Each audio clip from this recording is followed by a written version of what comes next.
आहे। पोलिसांच्या सतर्कतेमुळे एका चिमुकलीच्या अपहरणाचा कट उद्ध्वस्त झालाय। सहप्रवाशावर आलेल्या संशयातून हा प्रकार समोर आलाय। पाहूया नेमकं काय घडलंय, कशी पोहोचली सुखरूप घरी आणि कशा पडल्या अपहरण करण्याला बेड्या, याविषयीचा हा सविस्तर रिपोर्ट।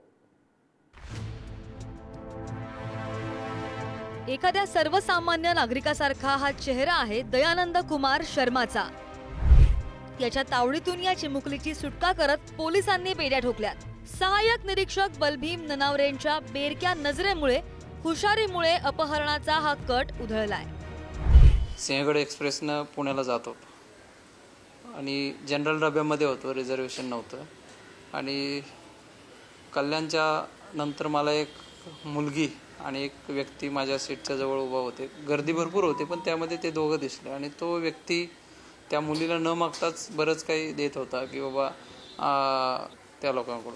नंतर बेळ दिले म्हणजे हे, आणि तो हिंदी बोलायचा आणि मुलगी मराठी बोलायची, त्यामुळे मला थोडंसं एक संशय आला की बाबा हे जर बाप असेल तर लँग्वेज ह्या दोघांची सेम का नाही। प्रवासात शेजारी बसलेल्या अनोळखी सहप्रवाशाशी मैत्री होते। त्यात एखादं कुटुंब किंवा लहान मूल असलं की विश्वासार्हता वाढते आणि आणखी आपुलकीनं बोलणं होऊ लागतं। समोर बसलेल्या तरुण आणि त्यासोबत असलेल्या चिमुकलीकडे ननावरेंचं लक्ष गेलं। त्यांच्या बेरक्या नजरेनं एक गोष्ट नोटीस केली। इतर मुलांप्रमाणे खाऊ आणि खेळण्यांसाठी शाळेच्या गणवेशात असलेली ती चिमुकली हट्ट करत नव्हती, तरी सुद्धा सोबत असलेला तरुण तिला विकत घेऊन देत होता। त्यात ती चिमुकली मराठीत आणि तरुण हिंदीत बोलत होता, त्यामुळे ननावरेंचा संशय आणखी बळावला। त्यांनी चिमुकलीला विश्वासात घेऊन विचारणा केली। यावेळी या अपहरण नाट्याचा खुलासा झाला आणि दयानंद कुमारांच्या चेहऱ्याचा रंग सुडाला।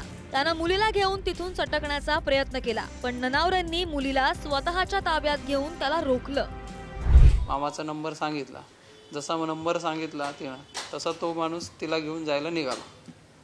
त्याच वेळेस मला आणखी डाऊट आला की हा का घेऊन निघाला, म्हणून थांब ही कोण आहे तुझी सिस्टर म्हणला तो। मग त्यावेळेस त्याला पकडून ठेवलं आणि त्या व्यक्तीला पुढच्या कॉल लावला तिच्या मामाला आणि तिकडे त्यांच्या मुलीच्या आईवडिलाला कॉल करायला सांगितला। मग मुलीच्या आईवडिलांचा कॉल आला आणि मुलगीचं अपहरण झाले हे समजलं। ननावरेंसारख्या हुशार अधिकाऱ्यांच्या दक्षतेमुळे चिमुकलीच्या अपहरणाचा पर्दाफाश झाला। त्यांच्या सूचनेनुसार चिमुकलीच्या पालकांनी वसईच्या वाळीव पोलीस ठाण्यात तक्रार केली होती, त्यामुळे दयानंदला वाळीव पोलिसांच्या ताब्यात देण्यात आलं। चिमुकलीच्या अपहरणाची तक्रार पालकांनी पोलीस ठाण्यात नोंदवली होती, मात्र या अपहरणकर्त्याला वाली पोलिसांच्या ताब्यात देण्यात आला आहे आणि वाली पोलिसांकडून ह्या अपहरणकर्त्याची चौकशी आहे ती सुरू आहे।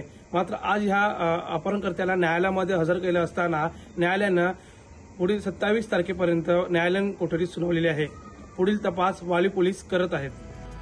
चिमुकलीची पालकांची सुखरूप भेट। दुसरीकडे अपहरणकर्त्या दयानंदला बेड्या ठोकण्याच्या मुलाच्या कामगिरीची दखल विधानसभेच्या उपाध्यक्षा नीलम गोरेंनी घेतली आहे। त्यांनी ननावरेंकडून घटना समजून घेत त्यांचा गौरव केलाय।